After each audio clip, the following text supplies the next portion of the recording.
Hello, and welcome back to another episode of the Aerial Outsiders podcast. I'm your host, Kyle, and this is where we talk about drones, NASCAR, football, and basketball.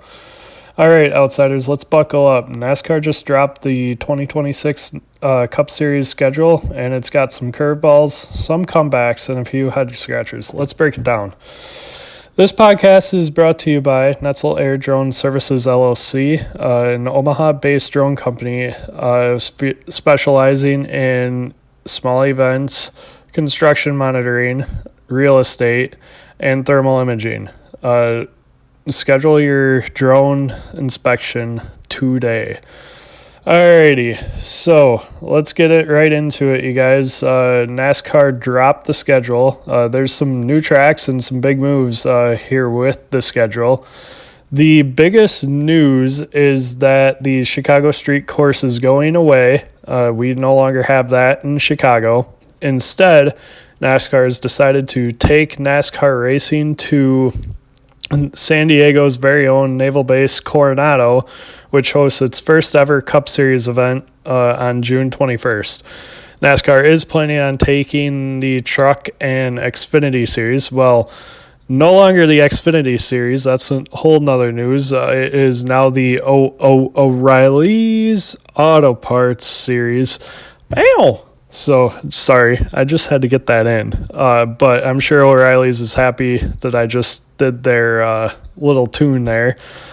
But let's get back to it. So, the naval base is going to be an interesting road course. From what I've heard on Steve Letart's podcast is that the naval base is going to have all sorts of things open.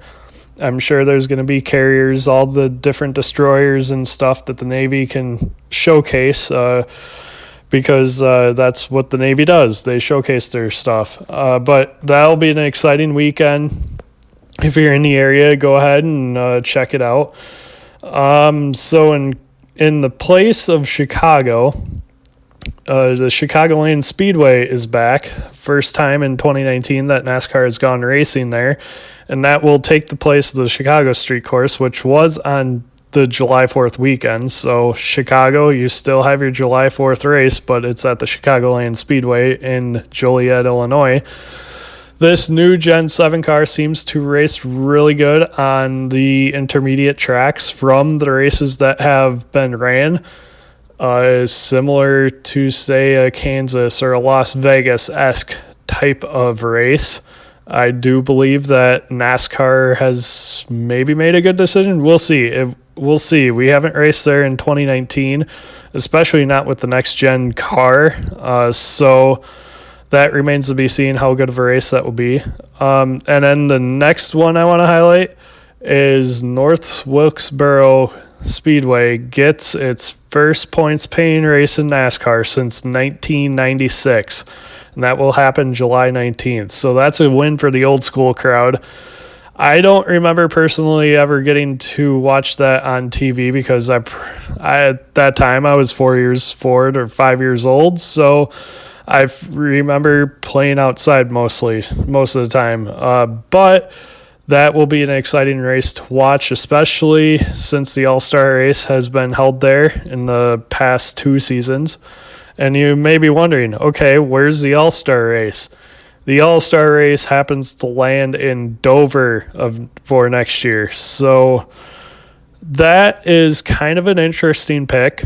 I don't remember Dover really having they're that exciting of a race style ever since we started, or NASCAR started racing the next-gen car. As far as I can tell from some of the replays that I've watched, Dover is kind of a single-lane track, and you might be able to get the upper groove running later on in the race, but we'll see. It's the first for Dover. May 17th is the All-Star race, so we'll see how that goes. Like I said, this car races differently than what we've had in the past. I can remember back in 2007, Dover was the first track, especially in the COT era, with the rear wing. That was the first track that somebody else other than Hendrick Motorsports won in a COT car, especially that 2007 season. And that happened to be Martin Truex Jr., who raced for DEI at the time, Dale Earnhardt Incorporated. So we'll have to see how Dover races, especially with this new car. But like I said, that's an interesting shakeup that I thought I might highlight. Some playoff shakeups. So the first round, Gateway, Worldwide Technologies Park, that is in St. Louis. They get a playoff spot. They're in the middle of the first round. So we will see how that goes, but that is an exciting little shakeup of the playoffs. It'll definitely favor Penske and maybe even a little bit of Joe Gibbs. It might hurt Hendrick a little bit, or Hendrick Motorsports, because I know they've struggled there in the last few seasons. So I'm not really sure how that will affect them, but that remains to be seen. So definitely watch out next season for Penske and Gibbs to get off to a hot start in the playoffs. And let's see, Talladega moves from the second round to the middle of the third round of the playoffs. So let's put it frank, is that this is going to shake up the round of 8 and determine who probably makes it into the championship 4 and who needs to go to Martinsville and win, and who could potentially point their way in, or who just needs to have a good race at Martinsville to make the championship 4. Because as we all know, Talladega has a tendency to have the big one, whether you like it or not, whether you're racing 2 wide, 3 wide, single file. Talladega seems to always have the big one, and that, let's face it, NASCAR, that's what NASCAR wants. The entertainment is in the green-white checkers, whereas the entertainment is no longer in those single-car runs where they're all running the top, Dale Jr. leading the outside line, and somebody has to peel down, and if nobody goes with them, they're done. That's still the case, but those days are kind of over where you have to have 3 or 4 cars just get around one car, and especially racing single file within the last 10 laps. Those days are over. Everybody's going to be charging to the front, and that is most likely when the big one will happen. It will depend on who gets through, who gets, who all of a sudden gets crashed in that big one. So that's the huge concern in the third round. I do have to say the second round has Las Vegas and Kansas, so I'm going to highlight the driver Kyle Larson here. So next season, when NASCAR goes to the second round of the playoffs, the round of 12, I would definitely highlight Kyle Larson as a very, very strong contender for either of those 2 playoff race wins. He does well at Kansas. He does well at Las Vegas. It's just the way it is. William Byron as well. That's basically their playground right there. And then you have the Roval at the end of the round of 12. And also, this is a very great move for NASCAR. The championship finale is back at Homestead Miami Speedway November 8th. Phoenix gets a breather, but they go to the beginning of the third round. The racing product at Phoenix the last couple of years has not been great. So from all the reviews, I think NASCAR listened by moving Homestead back to the championship race as for the championship 4 as the season-ending race.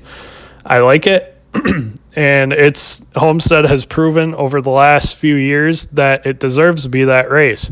You have multiple grooves. It is a progressive banking in the turns, and I honestly think it'll be a great product to try and show off for NASCAR, and I honestly think it'll give you the best picture of who is the best at a winner-take-all race. All you have to do that race, if you're in the championship 4, is to finish higher than your competitor. So in that respect, I like it. The last thing I wanted to to highlight is that the short track fans, you guys get a very good first bye week because that bye week is sandwiched between two short track races. It's on a bye week, so I get it. It's not back-to-back weeks, but circle March 29th and April 12th as Martinsville is the race before that bye week, and Bristol is the race after that bye week. And so if you're a short track lover, those two races will be your bread and butter for those 3 weeks, because if you count the bye week, it'd be 3 weeks. But the 2 weeks out of the season in general for NASCAR, that will be your your ones to watch. So other notables that are still on the schedule, February 1st, the Clash is still at Bowman Gray Stadium. That's another good historical track for NASCAR to race at. I think that it put on a great product the last time they went there. And the Daytona 500 rolls around February 15th. So that is a great race to watch. Everybody loves the Daytona 500. I think it's probably the second most famous race here in America besides the Indianapolis 500. And another notable one is Watkins Glen moves to Mother's Day weekend. So the road course, the second road course of the schedule, rolls around on Mother's Day weekend. Watkins Glen used to be in the fall, but now it's in the spring.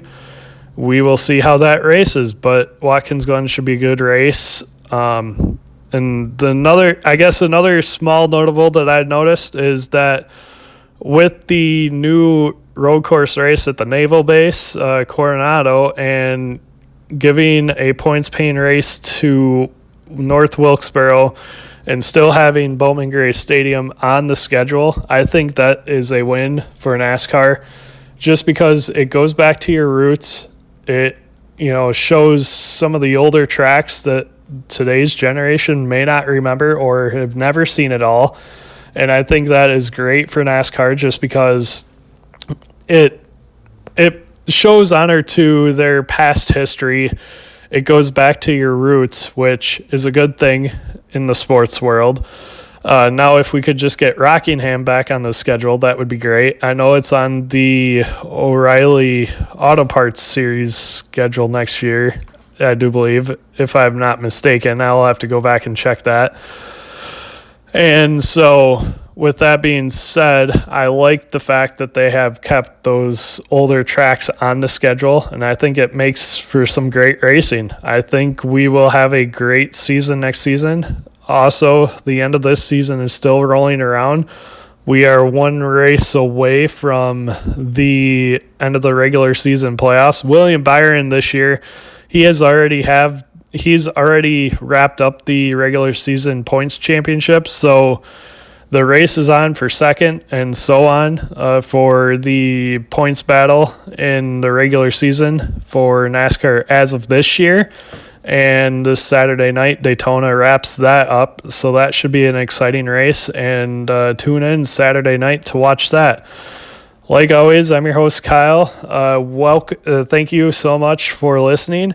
I have a Facebook page. I'll probably post a schedule that I have on that NASCAR dropped on the Facebook page. Like, comment, whatever you think is interesting with it.